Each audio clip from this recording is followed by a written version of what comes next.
Habis istirahat kok ngantuk. Ngantuk apa enggak? Enggak ya? Ayo berdiri kalau ngantuk. Jangan ngantuk. Kemarin minggu lalu kita bahas apa? Materi tentang utang. Hari ini bahas apa? Lalu pembahasan kita hari ini ada 4. Yang pertama ada pengertian riba. Ada 2 dasar hukum riba. Yang ketiga macam-macam riba dan terakhir contoh transaksi riba. Ini baik apa sih? Dosa. Selain itu ada yang tahu riba itu apa? Pertama, terus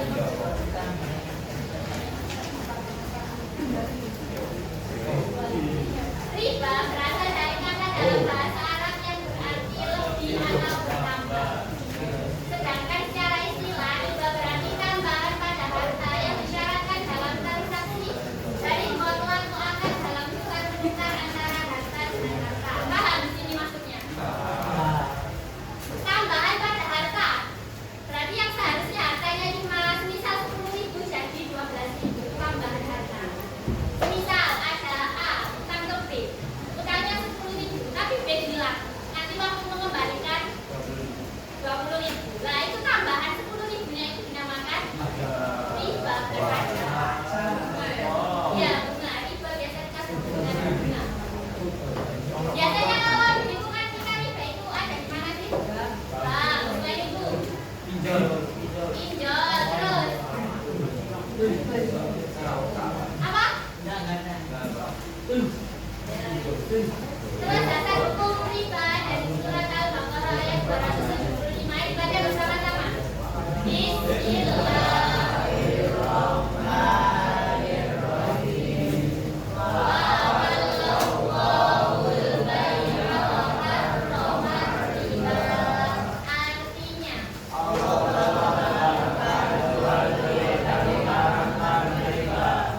berarti kalau dilihat dari dasar hukumnya itu hukumnya riba. Ada kalau haram berarti kalau melakukannya mendapat paham dari sini. Dari dasar hukum tadi lo paham apa enggak?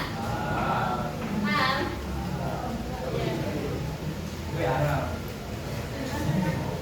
Oke, selanjutnya macam-macam riba. Riba itu ada 2. Ada riba nasi'ah, ada riba fadl. Yang pertama riba nasi'ah. Riba nasi'ah itu riba yang tambahannya disyaratkan oleh pemberi hutang kepada orang yang hutang sebagai imbalan dari penundaan atau penangguhan bayaran. Paham? Coba dicermati lagi silakan anak. Tambahan yang disyaratkan oleh pemberi hutang kepada orang yang hutang. Tambahannya sebagai imbalan dari penundaan atau penangguhan bayaran. Nah, contohnya gimana ini contohnya riba nasi'ah? Contohnya, Bu Rini membeli beras 10 kilo pada Bu Siti.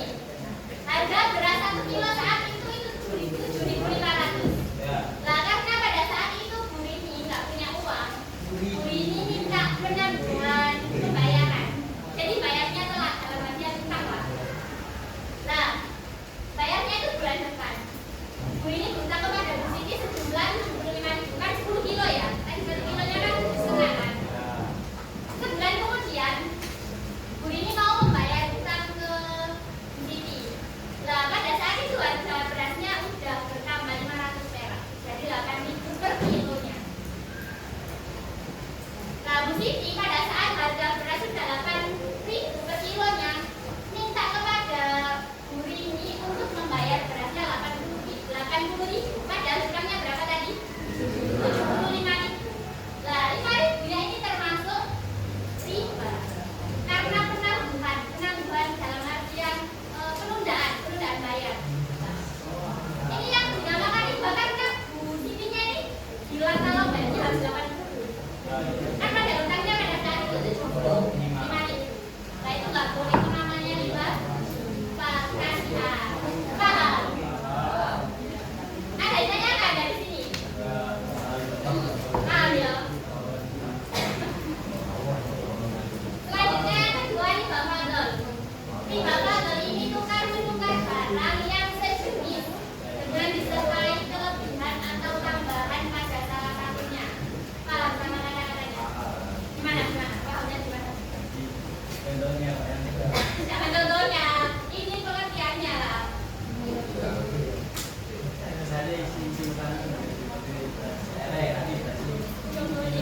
Selain itu.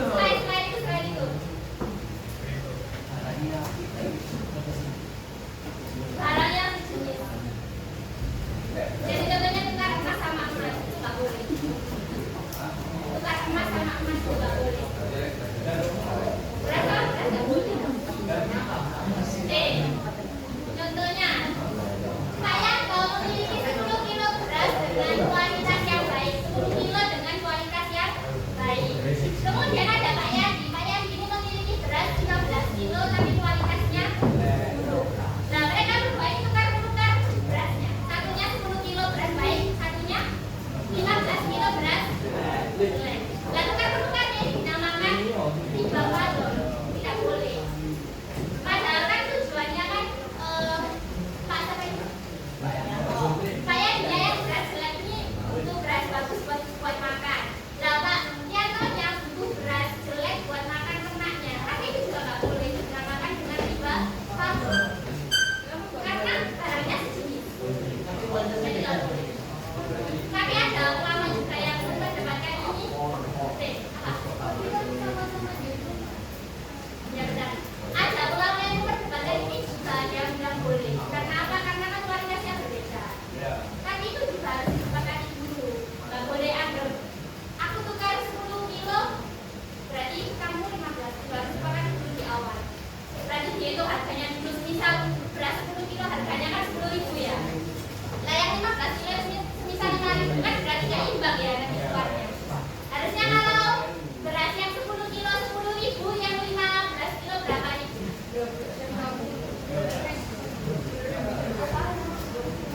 Yang 10 kilo berasnya harganya 10.000. Terus yang 15 kilo harusnya harganya yang berapa? 15 kilo harusnya yang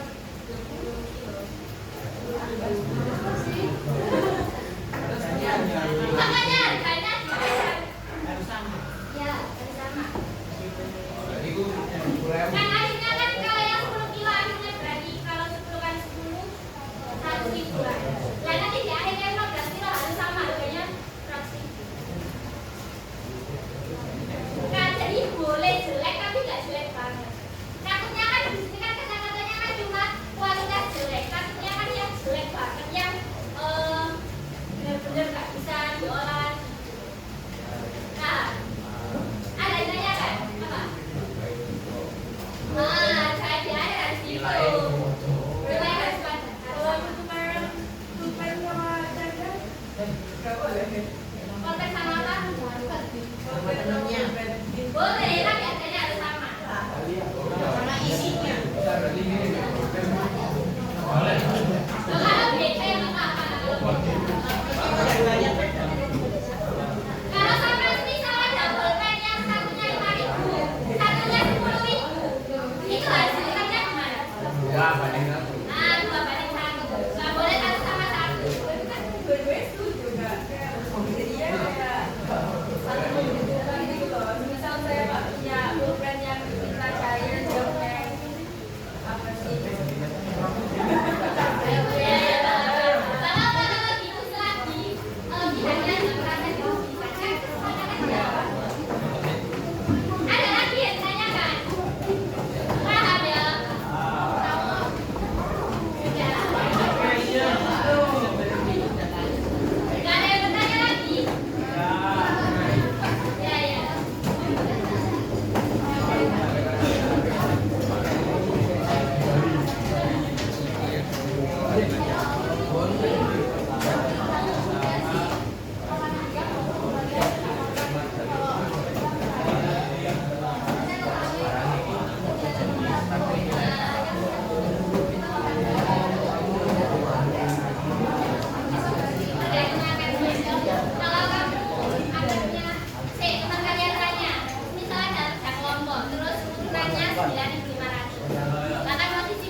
Ada lagi yang ditanyakan? Ya. Terus tambah seperti apa?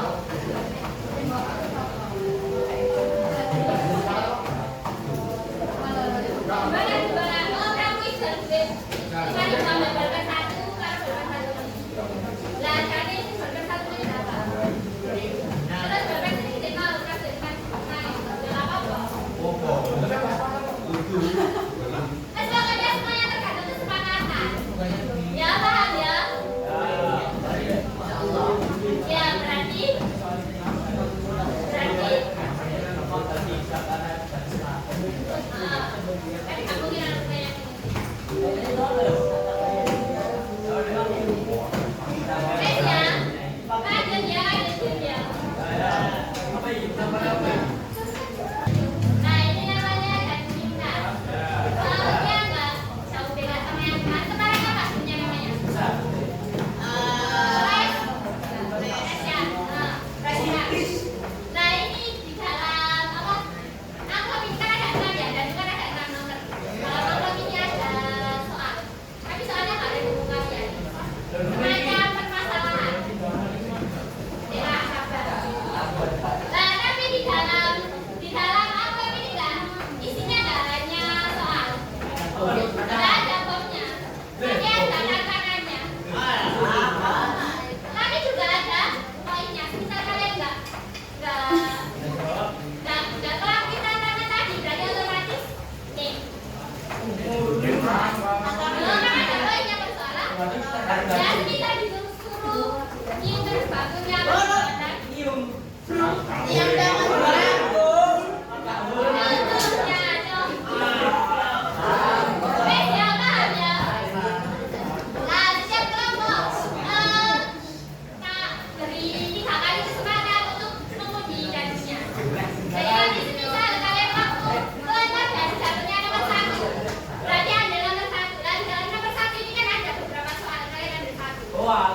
Tadi nggak boleh lihat. Ya, paham ya?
misalnya harganya 1 juta.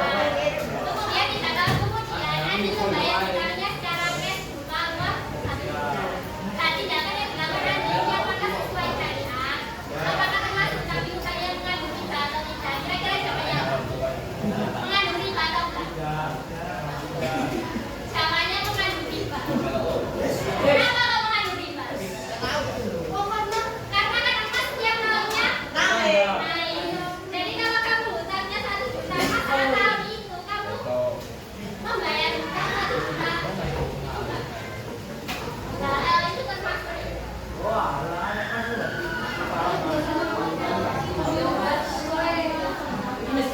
tidak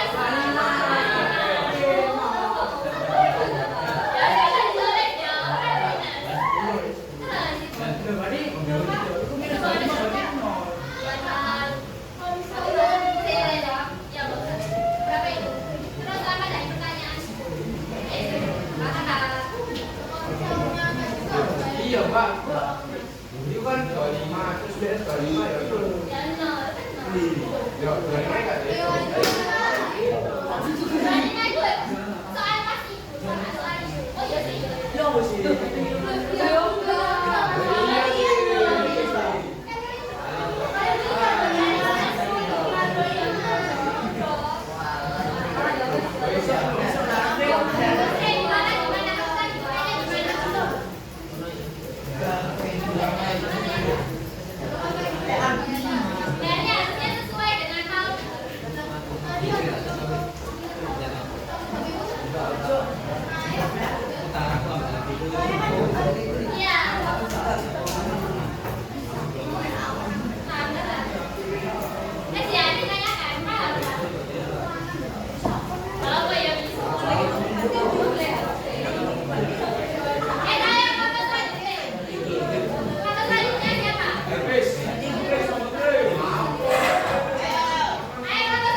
Nilai rupiah sama nilai dolar bisa naik bisa turun.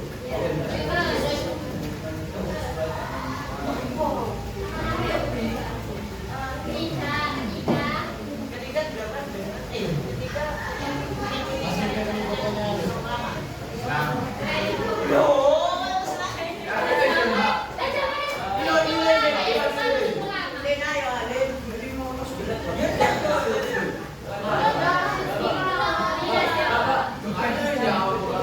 Iya,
Ada apa? Makasih, Ma. Ya, emang pertanyaan tentang riba. Belajar tentang riba itu sangat sulit dimengerti, Ren. Kalau di lingkungan kita, soalnya banyak sebenarnya riba di lingkungan kita itu, tapi kita kurang Nyadar. nggak nyadar. Misalkan kayak pembangunannya di kalian kredit panci, nah kredit panci itu juga termasuk riba. Orang tidak tahu adalah Sama-sama. tapi kalau kamu sudah belajar, terus kamu udah tahu. Apa? Ya, kalau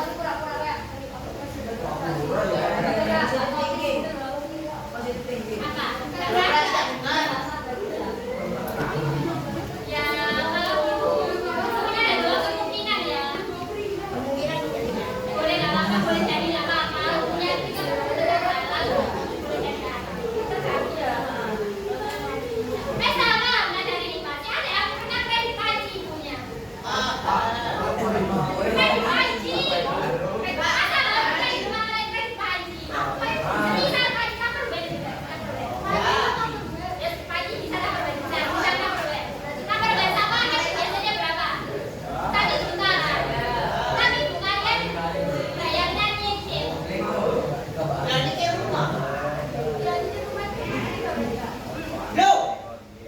Maksudnya. Jadi rumah termasuk itu. Cicil, Ma. Kecuali kesepakatan ya. Tapi kebanyakan itu para makar itu nggak pernah kesepakatan. Emang ada.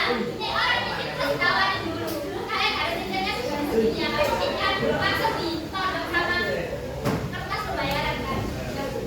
Wah, di sini saya tadi ya.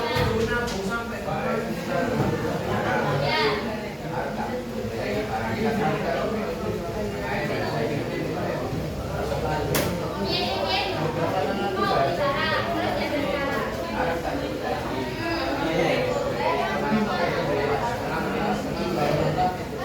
Berarti kamu harus sepakatkan keduanya dulu. Tapi dengerin kamu bacain aja orang dari cicilan. Jadi lebih baik kamu bilang ini gimana kalau sampai sekarang tapi uangnya mau DP. Nah di sini kan mungkin ada kesepakatan kan.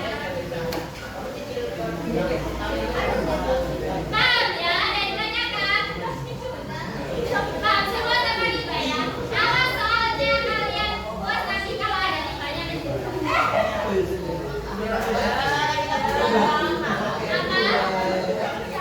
Butuh banget utara. Solusinya kenapa? Mana kalau butuh banget utara? Kalian bisa ke bank syariah. Bank syariah. Bank syariah itu biasanya kalian kalau misalnya kayak bedanya gimana? Kamu mau pinjam uang itu buat apa? Nah kan kamu jawab buat di rumah. Nah orang banknya itu pasti bilang gini, oke apa yang kamu mau modal apa nanti tak belikan. Jadi dibelikan sama orang banknya. Jadi akhirnya nanti kamu hutang ke orang banknya. Akhirnya mau bayar hutang bukan akan mencicil. Seperti itu. Ada nggak? Ya berarti gini, kan kamu kan ini ya, kan rumah, bukan model apa? Sebuah harganya 100 juta. Tapi nanti buat apa ya? Kayak sebagai imbalanku memberikan rumah ini, dia tambah-tambah aja lah 2 juta.